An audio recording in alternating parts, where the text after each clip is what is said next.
Hello and welcome to Who's On Next, the podcast where if you tell me it's anime, I'm not going to believe you. Today we have a YouTuber known widely for his talking about early 2000s to mid 2000s toys, fad products, things of that nature, and talking about Digimon and other types of shows of that nature. It is Billiam. Hi, I'm How are Billiam. you doing? How are you, Billiam? Yeah, I'm doing pretty well right now. You know, just taking it day by day. Anything been going on down in your area as of late? Yeah. I mean, just everything's opening back up in Florida. I don't know if you've looked at anything on the internet in the past week or so, but Florida is becoming a little hot spot for our little thing that's been happening over the past couple months. Yeah. Yeah, so just, staying hunkered down and working. I mean, I just saw earlier today, apparently, like, California is now, like, the big hotspot, apparently. Oh, yeah, I did read the Los Angeles number early today. I mean, Yeah. I'm trying not to spend all day on social media right now just because I will. Oh, no, because I took, like, a 4 or 5 day break from Twitter, like, a few weeks ago, because I was just like, everything is stressing me out. Like, Yeah. everything online is stressing me out right now. Yeah, absolutely. I mean, it's stuff worth being stressed out about. Yeah. So anyway, I guess we'll just get this started. So I guess, what is it that got you interested in doing YouTube, and I guess what you talk about as a whole? Well, I've just always kind of been fascinated with, playing with cameras and stuff like that. And I got a hand-me-down computer at a very early age. And so I discovered YouTube really early on, and it was this, super cool thing. And I started making, little videos just for that in the early days of YouTube, like 2007 or so. And then my mom found out I was posting on it and told me to shut down the channel. Oh, because I was no. I was like 11 probably, and that whole thing was, kind of new. And so I didn't. Oh my gosh, I'm remembering this now because you've asked me this question I've never been asked to ponder. Yeah, I never backed up. We're digging deep in. I've never backed up any of that footage, and so I have like maybe 30 seconds of clips of me as an 11-year-old trying to be the next Smosh, because they were the number one. I mean, are they might still be the number one. No, they're absolutely not. No. I do know they're absolutely not. I gotta say, PewDiePie I think is still the number one. I Yeah, never hear about like the number one spot anymore, really. Yes, I mean it probably is PewDiePie. I don't know why I would forget him at all. So then, a couple years later, I kept wanting to make stuff, and my mom eventually encouraged me to start posting. And it was short films and skits, and I did a lot of videos, like on the last season of Lost, when that was airing. And then I don't know. I think it was when a lot of the gaming channels that were sort of doing something a little different than the Angry Video Game Nerds started popping up. Yeah. Like more kind of vlog type things like the Game Chasers and I'm trying to think, like Happy Console Gamer. When they started doing just something a little bit different than that, I started going out and filming vlogs of me looking for old retro games, like all those channels. Yeah, and then that evolved into talking about video games, which kept changing until I started talking about toys and cartoons. I was thinking about this actually earlier today, because I've always noticed James Rolfe seems to be, I guess, I don't know what you say, like the grandfather of a lot of major YouTube channels in terms of content like what you do, and I guess like the stuff like that stemmed off from Channel Awesome and other groups like that. I've just always found it interesting that he's like the big one that like everyone still goes back to, which I just find so fascinating. Yeah, because even with all these different styles and takes on that original formula, it kind of is at the end of the day that original formula. Yeah, it's well, I mean, at the time even it was like Spoonie had come out, and I think even at the time he was considered kind of like an angry video game nerd ripoff, and there was Irate Gamer and Game Dude and just everyone trying to do that formula. And it's funny because Irate Gamer like recently came back. Oh yeah, I saw that. Yeah. I run the no context Irate Gamer account, so I did not know that. yes, I that is me. And that's a top tier. Oh my god, gimmick account, one off account. What do you call those accounts? I call it a gimmick account, I guess, but it was something where I just kind of noticed at the time when that stuff was blowing up. I was like, no one's doing Irate Gamer. I need to do this. Yeah, that's definitely who loves Irate Gamer. He's definitely a great source of out of context clips. Oh yeah, I remember Cat Icarus actually used a clip from my account like in a video like a month or two back, which I was. Oh yeah, I saw that with Yeah. the gaming in the Clinton years. Clinton years. I was about to say 90s. Gaming. And I was like, no, it's a little more specific than that. Gaming in the 90s. Whoa. Which sounds like a VH. That might be a VH1 special now that I'm thinking about that. I think it like also might sound like a very popular techno dance song, the Running in the 90s. Running in the 90s. Like Gaming in the 90s sounds like one of those like retrospective like videos where like they interview like celebrities, like what were you doing back in 1992 with your Super Nintendo? Yeah. I had a Genesis. Well, we're talking about Super Nintendo. Go buy a Super Nintendo. Oh, spark the controversy all over again that I don't remember. I was more of a Genesis person as a kid. I was much more of a Sega type of person because I had a thing called like Sega Smash Pack. Yeah, I had it too for the PC. Yeah. That was the two discs. Recently, I just bought all of the old Sonic PC games, just because that's how I like started playing Sonic initially. Yeah, that's how I played Sonic 2 on the Sega Smash Pack. Yeah, Sega Smash Pack 2. Yeah, it was the two discs. It was it was the Vector Man games. It's all the ones that is on like every compilation. It was the Vector Man games. It was Shining Force. I was about to say Restar, but I don't remember that being on there. Ridge Racer, I think, was one of them. I only ever played the Sonic one and Vector Man. Yeah, because Sonic 2 I know was a bit. Well, Vector Man's my favorite Genesis game. So really, Vector Man 2. I haven't played it. I haven't played it since probably Sega Smash Pack 2. Yeah. I think again, I always see that one on a lot of compilations. It's Vector Man, Comic Zone, Kid Chameleon. Yeah. I bought Kid Chameleon for the Genesis because of like I remember it being really cool, but then I remembered really retro games are like really hard.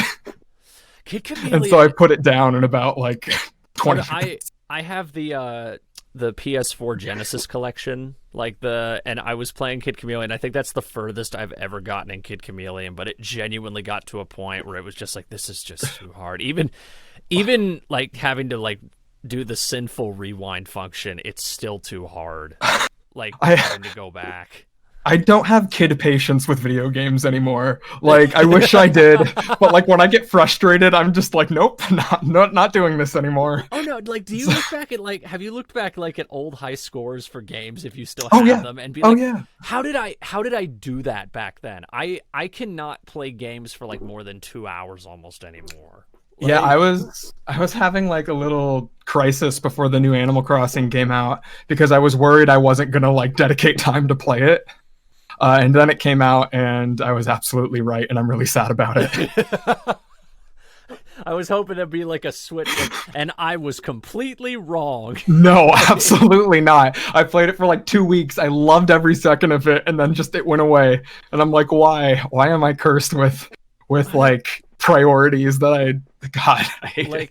I can only play, as I said, I can only play games for like 2 hours at most now, maybe 3 if I'm really pushing. Yeah, me too. It's like I used to try to stream, and I still want to try to get back into it, but it's just after 2 hours, I'm just like, okay, I don't want to do this anymore. Because I think I got Crash Team Racing on the PS4 like back when it came out, and the DLC kept getting to a point. Not even DLC. It was like it was. I forget what it's called when they actually have it in game, but it's like every time they would announce like new characters or new carts, it genuinely just got to a point where I'm like, I'm tired. I don't want to play this anymore. Like, it's like, I think they got up to like 50, 60 plus characters, at least 50. And I played that game for a couple weeks. Yeah, so I never got any of the DLC. I think like October was around the time I quit, because like by the time Nina got announced, I was just like, I'm tired. I've been playing this for like 2 months. I don't want to play this anymore. I can't do it. I can't commit to like 6 months worth of unlockables. I just can't do that. That's what I'm hoping, because I know Animal Crossing's supposed to update a lot, so I'm just waiting for those updates to happen. And then like that'll be an excuse to get back to it, like when the Mario Kart 8 DLC released. And it was like an excuse to go play the game again. Well, yeah, because like that's pretty much what DLC is a lot of the time. I've noticed is its interest in the game is still there. It's not as big as when it came out, and then DLC comes out and it instantly, or sometimes gets more attention than it did when it came out. Yes, a lot of the times I've kind of liked DLC. A lot of the times because it is an excuse to go play a game again. I know a lot of people don't like DLC, but I mean, if you're done with the game and DLC comes out, just you don't have to get the DLC. Yeah, or there's the they do a lot of like Mortal Kombat XL edition, like they do like the one with all the DLC, cuz I have actually no, I don't have the pack. I thought I had the pack for Horizon Zero Dawn, and no, I actually did download the DLC. So I thought I actually had the double pack for like the actual installed DLC. I do want to say that I know DLC can be bad. I know that much. Yeah. I'm not saying that all DLC across the board is like fair and worth your money. I'm saying for games that I like in particular. For Battlefront 2, like they just took out the Star Wars Battlefront 2 stuff like a few months ago, and apparently the game's pretty good now that they've taken out like all the pay to win stuff. Oh, that's interesting. Yeah. Like apparently like it's gotten like much more big competitive players now. Like it's got a much more big but a good grammar. I'm very good. I'm very good at grammar. It has a much bigger user base now because they've actually taken out a lot of the stuff people didn't like. That's fair. I've been playing a lot of the Halo games again coming out on Steam. Ooh. Yeah, because I mean I haven't liked a Halo game for many years, but they're releasing all the old ones again, and it's so great just to go back for a couple weekends and play with a bunch of the same people you played with back when. It's just a fun excuse, I guess. Yeah, re-releases. I never got to play them because I wasn't really an Xbox person as a kid. My neighbor didn't even have one. So I became an Xbox person to play Sonic 06. Yeah. I traded in like all of my childhood games to get a first generation Xbox 360. God, I wish I mentioned this in my Sonic 06 video. It would have made it so much more sad. Oh, that's so sad. And so I barely could get into Sonic 06 because of I didn't understand how just unfair the game design was as a kid. I just figured it was too hard. And so I couldn't get far into Sonic 06, and then about a couple months later, the Xbox got a red ring. And so every time I wanted to use it, I had to wrap it in a towel. Oh, that's like when I sold all a lot of my GameCube games and my Wii to get a Wii U. Oh my goodness. That's no, I regretted it like a year into getting it because I was like, I literally only bought like 3 games for it. Like after like a year. I bought quite a few games for the Wii U, but I was like really hell bent on seeing it succeed because I was, a Sonic Nintendo-esque YouTuber, and I felt like I had to, I had to get into the corner. Because I think like after like a year and a half, 2 years of having the Wii U, I was immediately like, I'm getting a PS4. I need something else. Like, and I never had a Sony console, so I was just kind of like, I want to try this stuff out because it looks like there's more stuff on this console at least. So yeah, I got a PS4 pretty close to when it came. Which one came out first? I can't remember. The Wii U or the PS4? Yeah, the Wii U or the PS4. Let me check, actually. I think one came out the year before. PS4 I think it was the Wii U. Because I remember people comparing the Wii U to the 360 and the PS3. Let me see. Blah, blah, blah, blah, blah, blah, blah. Of course, the Wikipedia page is like like almost another page away. November 2013, and the Wii U came out a full year. Yeah, full year. It came out November 2012. Oh, yeah. Wow. Yeah, I'm remembering now because everyone was making the comparison to the previous generation about the graphics. Yeah. Whoa, it can run Assassin's Creed 3. Arkham Origins was like, I think Arkham Origins was like the other one. I remember it launched for the Wii U. There was I think Ninja Gaiden too had like a special character or a special version of the game, or didn't Batman have like special gauntlets in the Wii U version or something like that? Like Batman Arkham Origins now with gloves. Anyway, I guess back on the topic of the YouTube channel. So, what is it that made? I actually don't remember what the first, like, I guess current style of your channel was. Digimon wasn't the first. Yeah, because I made Digimon. I was doing a complete retrospective of the Sonic the Hedgehog series, and Digimon started happening right after that because I feel like I got burnt out on playing games for videos after doing that series. And so I started talking about anime and cartoons and stuff, just because I found just watching cartoons to be a lot more interesting to me at the time than playing games. And oh my gosh, I'm like trying to remember this. So I kept doing the Digimon stuff, and a long time ago, I had an idea of doing like a mini series of all the Pokemon ripoffs. Ooh. And it was going to be like branded as like a total show and all that. But obviously I just decided to do it all when I felt like it. And so after the cartoon stuff started going down, I eventually got bored of having to watch cartoons every single day at all times of day because that was the only thing I would ever watch. Right. And so then I kind of transitioned to talking about toys, nostalgic toys, because I did a video on Tamagotchi. And I really wanted to do a video on a bunch of like the robotic pets that had Tamagotchi-like elements built into like a toy's body. Yeah. And then I did a lot of unscripted stuff in that video, and I found it made the video a lot more organic. And I feel like my style as a performer is a little bit better when I'm not reading off of a script, and I can say something silly better than I can tell a joke that's written out. Yeah. Because there's been like for example, like the openers to this podcast. Sometimes I don't even write them down.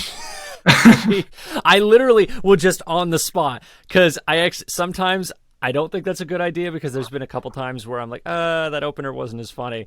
Like this time I completely forgot to write down an opening for this podcast. So yeah, like, when you need it, it comes out, you know? Oh, no, it was legit like, okay, well, I was thinking about Digimon because I'm interviewing Billiam. Anime. Like, I was just trying to think of something. Yeah, and I mean, even, I'm not saying I'm particularly good at doing that, but when I record me and my friends messing around with toys for 2 hours, and I cut it down to the best 3 minutes, yeah, there's going to be some stuff in there that's funny, even if it's not because of my own talent. It's just because I recognize it while I'm looking at it and while editing.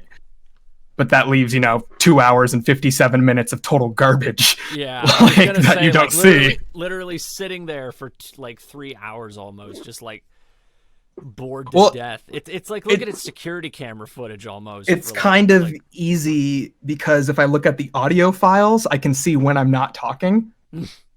And so I just keep skipping between all the different audio files or all the different audio peaks where you can see that I'm clearly saying something. Right.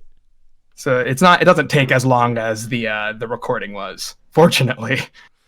And I guess what specifically was it that made Digimon like the first one? Like one of the first ones you wanted to Oh, talk about? I mean, I loved Digimon as a kid. Oh yeah. Like, Yes. and I've rewatched it so many times in my life, and every time I rewatch it, I'm not saying it's the deepest thing ever written or like the most thoughtful character drama ever, but there's things about the characters that I really appreciate.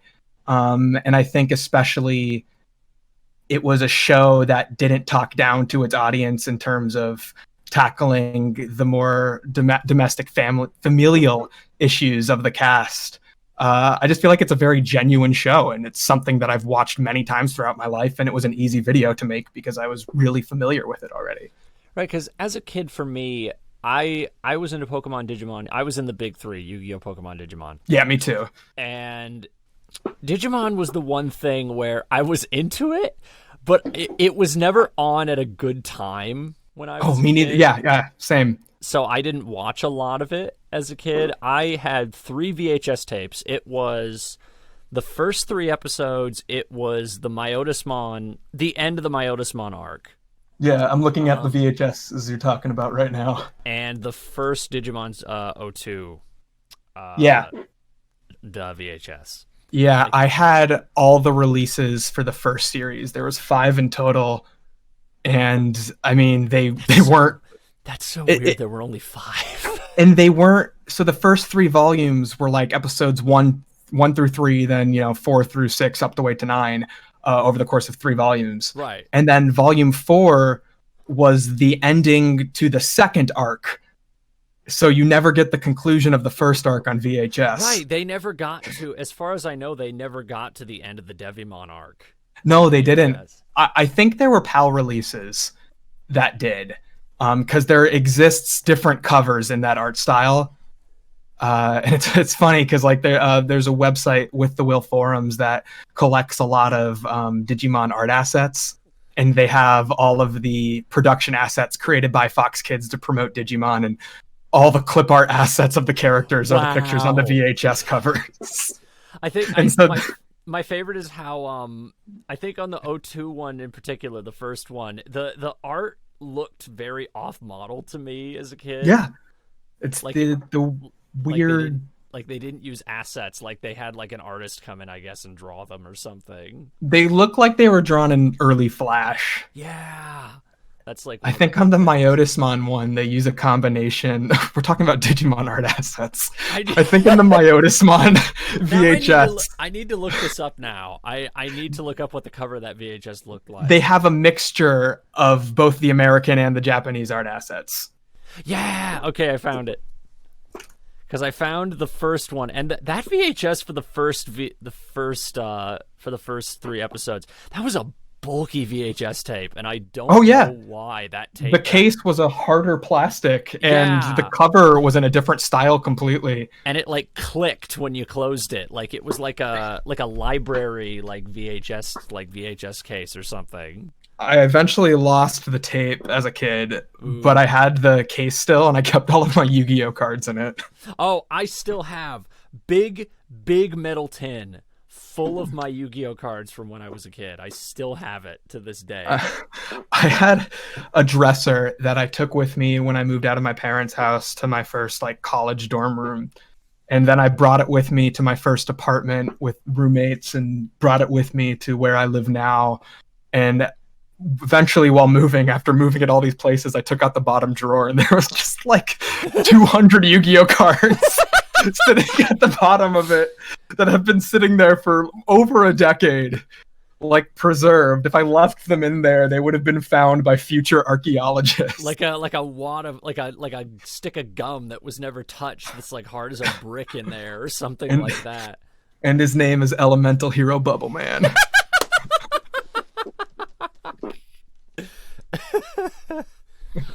Because I think like going back, because Digimon was the thing where I had the VHS tapes, and I never watched it regularly. Tamers was the first time I watched it regularly because because Disney had the rights to it for a while. Yes. So they aired Tamers on Jetix, and they aired it chronologically, and that was the first time I had really, I think that was like last year of elementary school or first year of middle school when that happened, because I got on this giant Digimon kick, like in that happens. era.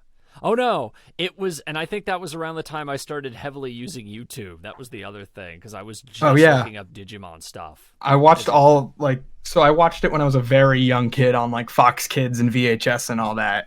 And then when I was about probably 10, 11, I started watching it again on YouTube, like in those 1/3 ripped VHS tape uploads. Remember the days when people could just upload an entire season of an anime on YouTube and it wouldn't get taken down? Because that's how I watched it.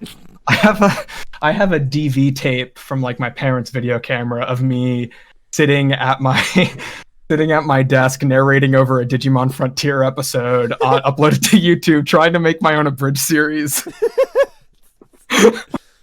It's me narrating over the Goblin Digimon, whose name is it? It probably is just Goblinmon. It is. I think it is Goblinmon, actually. Now I need to look that up. Goblinmon. Is it Goblinmon? No. Okay. Goblinmon is the pre-evolution of to Ogremon, right?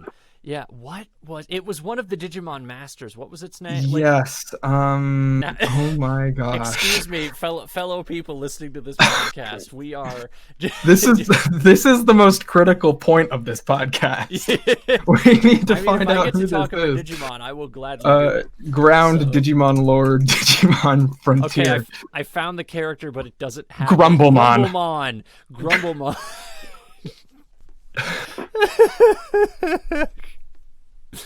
Is it Mercurymon, Grumblemon? Duskmon was the brother of one of the main characters. It makes me want to watch Frontier again. Yeah. I haven't touched Frontier, I think, since I watched it for like the first and last time when I was like 11. I want to watch the sub because, I mean, the English dubs of Digimon remove so much of the character work because they usually have like really dark connotations, very directly dark elements to them. And so the English dubs take them out a lot. So I'm wondering if I watch, the original sub. Well, I know if I watch the original sub, it will be something different. And I want to give it a chance. I don't know, because O2 was the one, because I remember I went back and started watching some of them when I was older, because Hulu had a lot of them. Mm-hmm. And O2 was the only one of the three. I think I watched a little bit of Frontier, but I didn't like watch the whole thing. O2 was the only one where I watched like 15 episodes, and I was like, oh, this is too corny for me. I don't know. I like so many elements of 02. That's the thing. There's things I like about it, but I don't know. There was something about it compared to the first season where I was like, this is just too corny. That's why I'm hoping in the Digimon show airing now that they like do another version of 02 at some point. I still haven't watched it. Like I've been wanting to. It's really good. It's really there's some controversial decisions made that have upset some people, and I understand why they're upset, but I'm watching it with a bunch of my friends who like anime but have never watched Digimon before. And watching it with somebody who doesn't understand why that's a controversial decision is so great. And it's like I've never gotten to share Digimon with my friends before because the corny English dub's really hard to get into if you didn't watch it as a kid. I can watch. It's funny because I don't know, would 11 or 12 still be considered nostalgic bias a little bit? Like, I don't know if that would be I don't know where the cutoff for nostalgic bias would be. I mean, I love the English dub because I think the voices and I just think the voices of the characters are so definitive. Yeah. In the English dub, but I wish there was I wish they would go back and redo it, but unfortunately, not all the voice actors are alive. Some are retired. Yeah, Matt retired. Joe passed away. Yeah, I'm trying to remember. Metal Greymon did too. Yeah, Metal Greymon. There's a lot of ones that do still work, but some of them have retired because I think the voice of Devimon retired. Like, and then the voice of Kari wasn't doing anime until Beastars. Yeah, again. That's like the first thing Lara Jo Miller. Well, I think she actually did an interview around the time Try was coming out because I remember her saying something about it was Rob Paulson's podcast. She said, because someone asked her if she would come back for it, and she said she would only be able to come back for it if it was a union. So I think it depends on the contract if she'd come back. I also know that they're having trouble getting some people back for the upcoming movie. And I think a lot of it I think I read this. This might be incorrect, so please don't pretend like I'm saying this at face value. But I think I read that some of them couldn't come back because of union stuff. Right. Well, it's the same thing with the Turtles Forever, the 2003 Ninja Turtles finale, because they couldn't get the original actors for the Ninja Turtles back because it was a New York thing and they're LA based. So it was a contract problem as to why they couldn't come back. I didn't know that. Yeah, it's weird. Depending on where you live, it can be a big problem, like for contract reasons. You know, it's funny. You know, the guy who played Matt is a film writer now. Like, really? Yeah. You know that Truth or Dare movie that came out 2 years ago? Yeah. Oh. Yeah, he wrote that. Oh, good for him.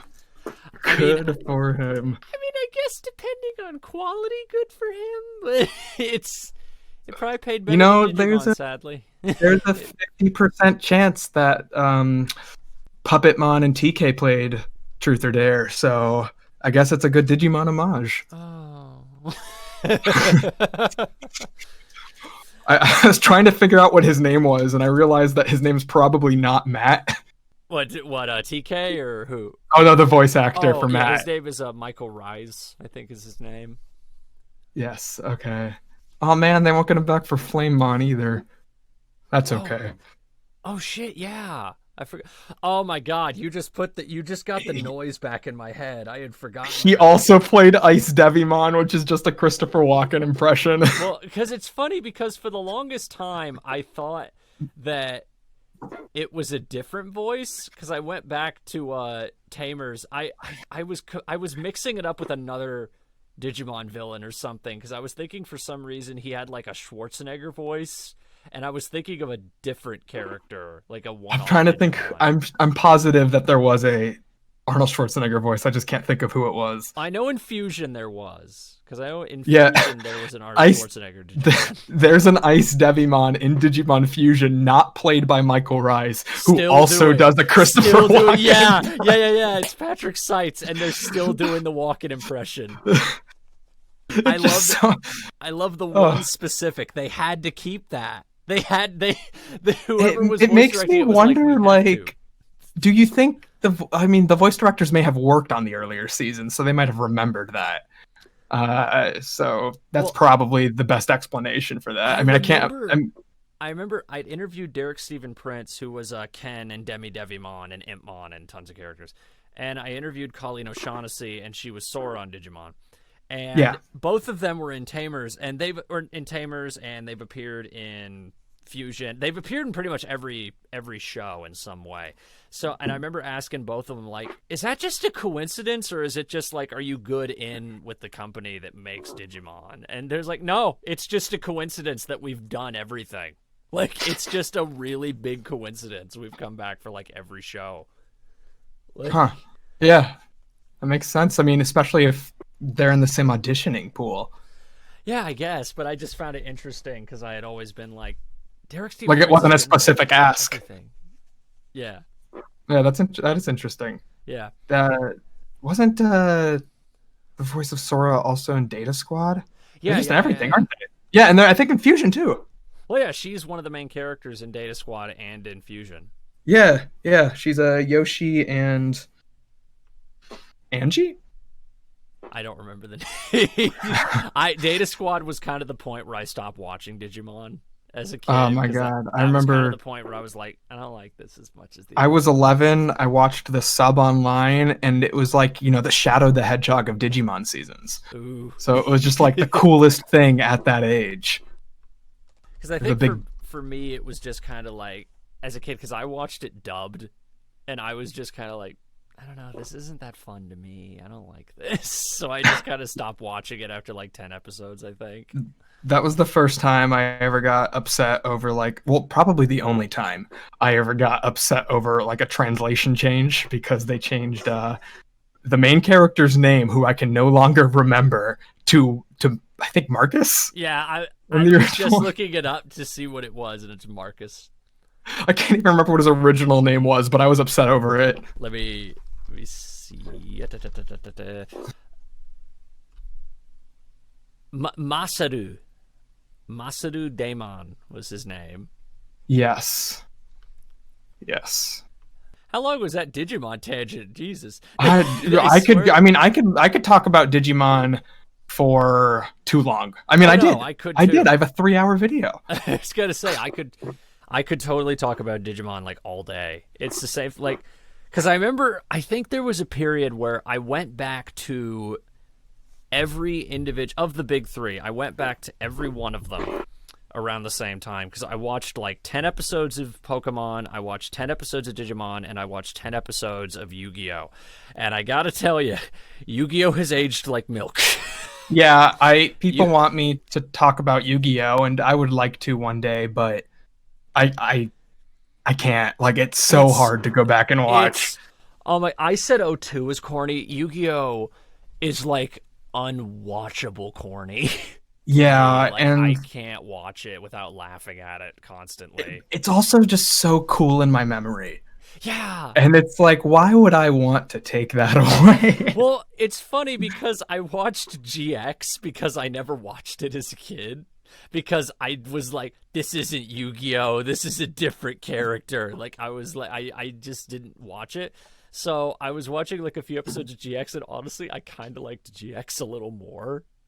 I remember as a kid, I liked GX a lot more, but when it came out, but it wasn't for any like good reason. It was just because they took away initially a lot of the like supernatural elements, and I was like, yeah, it's just about the game, man. Like, and then we gotta eventually added this. I didn't watch that long into it, but it was a weird petty kid reason because all of my friends were like out of Yu-Gi-Oh at that point, and I wanted them to get back into it, and it was my like pitch to them. I swear to God, it's good. Please. Yeah, look at Elemental Hero Bubble Man. Oh man. So I mean, I guess back on the YouTube channel. So I was actually curious because you've done a lot of the toys, the Tamagotchi, and certain like fad toys that were only around for a period of time, like Pixter or Scanners, things like that. Was there ever one video where there just wasn't, and like you never finished it, or there just wasn't enough to talk about with? Yes. Oh.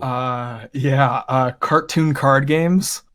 So I bought like the Simpsons trading card game and the SpongeBob trading card game and the Kids Next Door trading card game. And you know, all of these card games that they made that were just printed images right of the parts of the show. And it was just so uninteresting. And it was visually uninteresting. Like if I did Instagram videos a lot, I feel like that would be a good platform to put that on, or like a Facebook video, you know, something you see while scrolling and go away from when you lose interest in it. Yeah. I couldn't figure out how to make it into a whole video. I mean, I think there's a YouTuber, former Channel Awesome member, CR, and he's done videos on like card games before, and usually it's just he just breaks down the entire game. He doesn't talk about the history or anything. Yeah, and I think some people can do that very well. Like Jaywitz did a video on the Digimon card game recently. Yeah. And it's an interesting video, but I mean, those are a lot of work. I mean, shooting those videos takes forever when your whole video is based off of your B-roll pretty much. And so just between it being boring for me not thinking that I can do it well, like in my style, I couldn't make it happen. Anything else of that nature, or was that like one of the major ones? I mean, I haven't done Habbo Hotel because I've never heard of that actually. Oh my God, it's a web game, and I mean, maybe if I look it up, like maybe Habbo. I always called it Habbo as a kid. And a lot of the game's history involves a lot of like 4chan pranks involving like swastikas and stuff. Oh. And it's like, you know, yeah, that's bad. Like, obviously that's bad, but how interesting is it if I'm like, hey, this is bad? I mean, I don't have the words to say something meaningful about why that's bad, and I don't want to get, you know, touched by the YouTube monetization algorithm for talking about swastikas. Yeah. And so it's just not something I feel like talking about. Maybe I will one day. but that's not happened yet. We're gonna have to talk about the next best thing, Cartoon Network Beach Party or whatever that Flash game was called as a kid. Oh my god, I don't remember that. Oh, you don't? Oh, okay. Cartoon Network Beach Party. It was something Beach Party. Let me look it up. There was it was like a Beach Bungalow? What? Dang it. I need to look it up. Game. What was it? Summer Resort. That's what it was called. Cartoon Network Summer Resort. And it was like a point and click.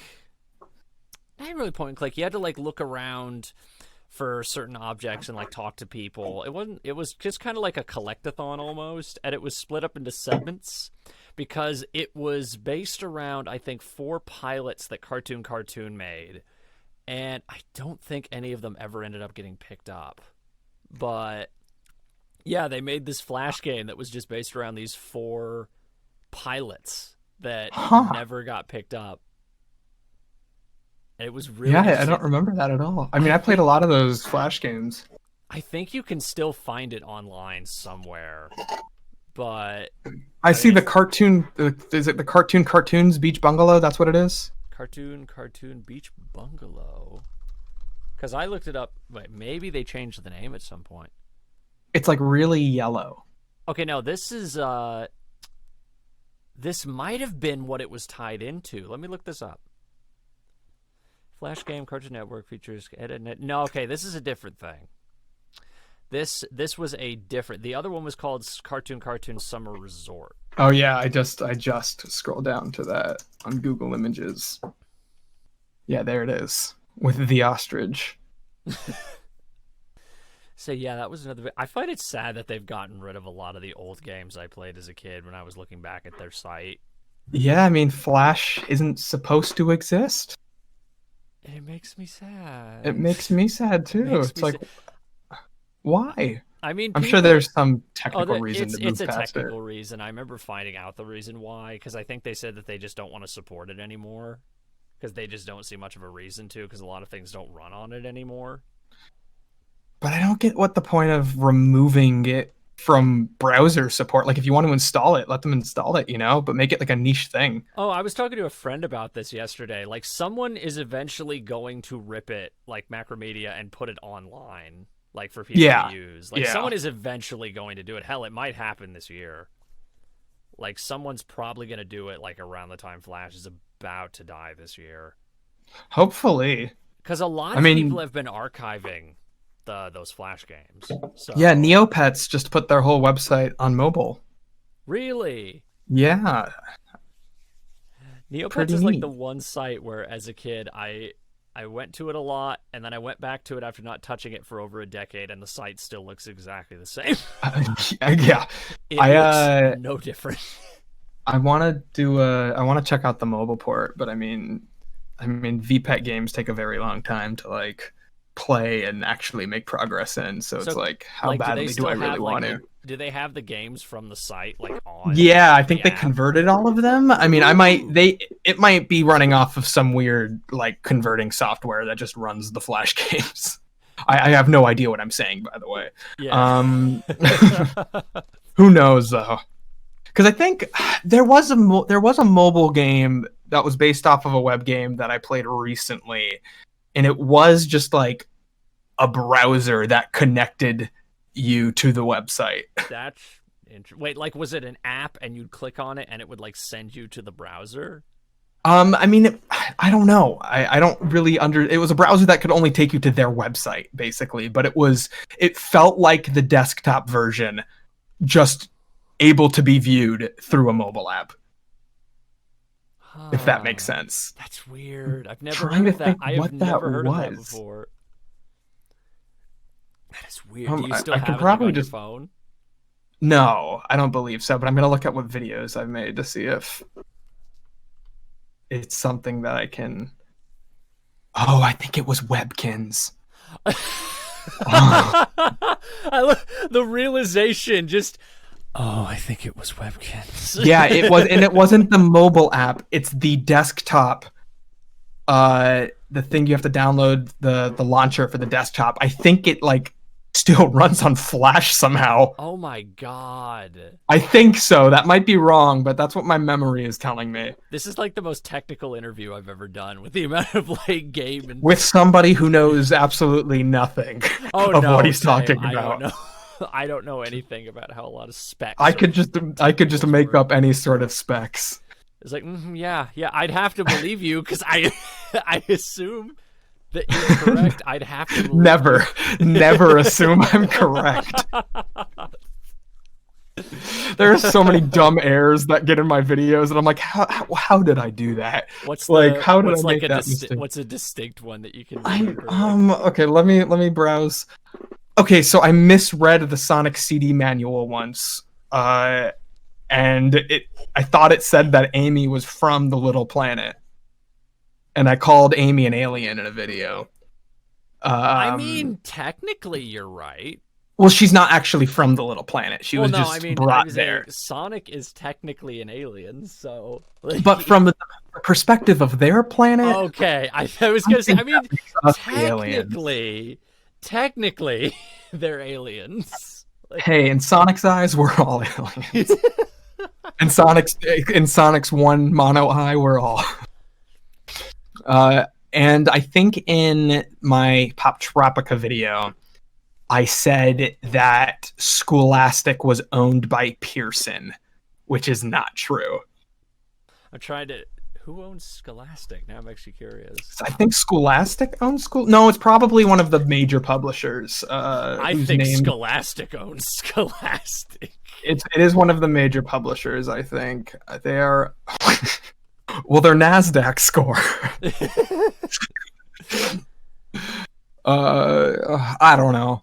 I don't know if I care to know. Who is? All I know is they published Captain Underpants, and that makes them the greatest publisher since Scholastic when they published the Spy Gear novels. I'm going to assume that you had those things as a kid. The Scholastic Book Fair. Did you have those? Yes, I did. Did you get that pamphlet like every? Yeah, I bought a lot of cryptozoology books. Ooh. I think I bought like a Star Wars visual guide. I think that's the one thing I ever bought. And one of the Captain Underpants books. I also bought a How to Draw SpongeBob book. That's all I can remember. That's what else I bought. It was like a Nickelodeon How to Draw thing. You just reminded me of what the other thing was. Yes, I also had the Nickelodeon How to Draw one. I mean, I went to a school, we had these for 10 years straight. I always loved, in that book in particular, it's like, here's SpongeBob. Here's Cosmo from Fairly Odd Parents. Fairly simple to draw. Here's Tito from Rocket Power. Here's this very overly elaborate drawing compared to like the other characters that they had in the book, like Rocco or things like that. I remember in the SpongeBob one, they had a bunch of different styles at the end, like different styles you could draw SpongeBob in. And one was like an emoji before emoji. They called it an icon style. I was hoping you would say like the Butch Hartman style or something. The Butch Hartman style. I used to have, in one of the Nickelodeon magazines I used to have, because I used to collect like a ton of those, there was an interview they did with Butch Hartman where he drew like 10 Nickelodeon like related characters in his style. And I remember he drew like Drake and Josh as in his style. Was it like actually a drawing of his, or did they have like the official Fairly Odd Parents renderer do it? Well, given how his art looks on his channel right now, I assume maybe it was someone else did it and they just said he did it, or maybe his art style was actually good back then and then it deteriorated over time. I don't know, but I feel like, I mean, based off of what I know about one show that isn't the Fairly Odd Parents, which is The Simpsons. So do not trust this as fact once again. It's like Matt Groening would draw like the kind of basic version of it, and then somebody would clean it up to make it something that is more easily, animated and would look better on merchandise and stuff. Yeah, I've heard of shows doing that vibe from what Butch Hartman draws. I've heard that show. I've heard that idea before. Well, it's like I might be wrong about this, but I remember Danny Phantom was technically not designed by him, or like some of the characters weren't. I think it was the guy who did character designs for Kim Possible, actually.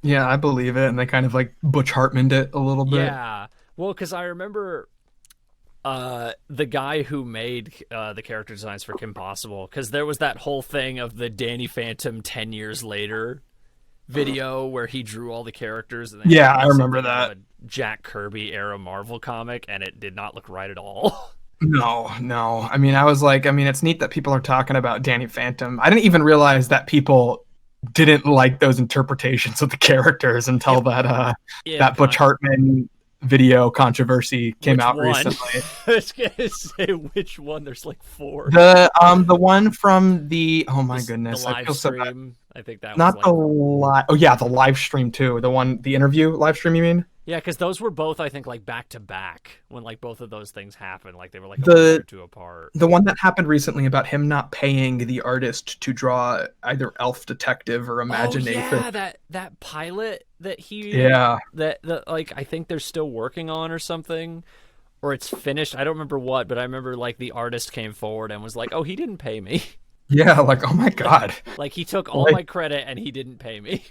You would think for a guy who created very popular shows that made a lot of money merchandising, and I would like to think that in future shows of his he was able to negotiate cuts of merchandise sales and all that. Yeah, I'm really curious as to. So he's probably pretty well off. Oh no, well, and also I think his wife is also like a business financier for like a church or something, so she probably makes a pretty decent amount of money too. It's like an hour of work for you versus hundreds of hours for somebody else. Oh yeah, I found one of the Butch Hartman drawings. I found one. This was when Avatar was brand new. I think I've seen this. Yes, yeah. I knew as soon as you said Avatar, the vision came into my head. I'm like, yeah, like a primal fear. It like popped into your head, like bass boost drone sound effect. I'm trying to find. Okay, I found the Rugrats ones. Where here's Tommy and Chucky. Oh gosh, Tommy's like Pac-Man, like. Horrifying. I'm gonna have to put these in like the description to the video or something, like so people can see these. Oh goodness. I'm trying to. Okay, yeah. I found the Drake and Josh one. Oh my god. Because it was around the time the Jimmy Timmy Power Hour happened, I think, when he did this. Oh, that makes sense. Yeah. Here's the Drake and Josh one. God. Josh's face, it's like they need to move that layer down a little bit. Something about Josh's face in particular reminds me of some character, and I can't think of who. Womp from Super Mario 64.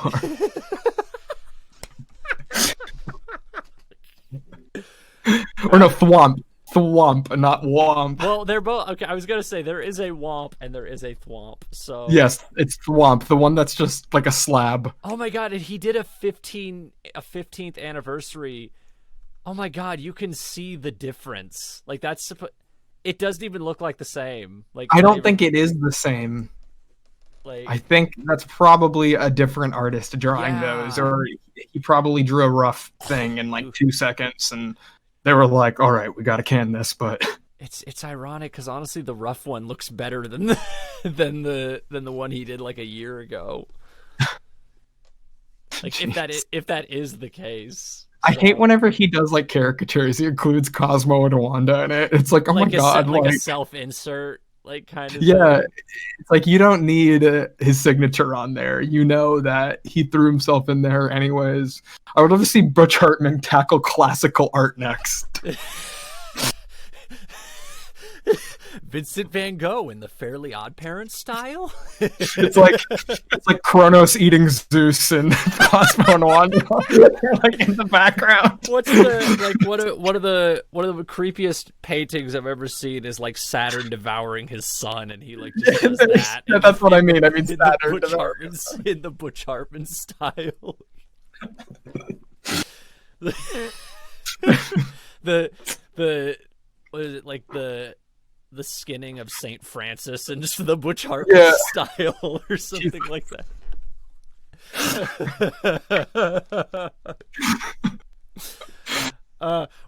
How did we get here? I don't know.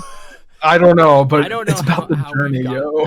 we I don't know how we've gotten here, but I just got to say thank you so much for doing this. Yeah, of course. I had a lot of fun. Yeah, is there anything you want to promote at all?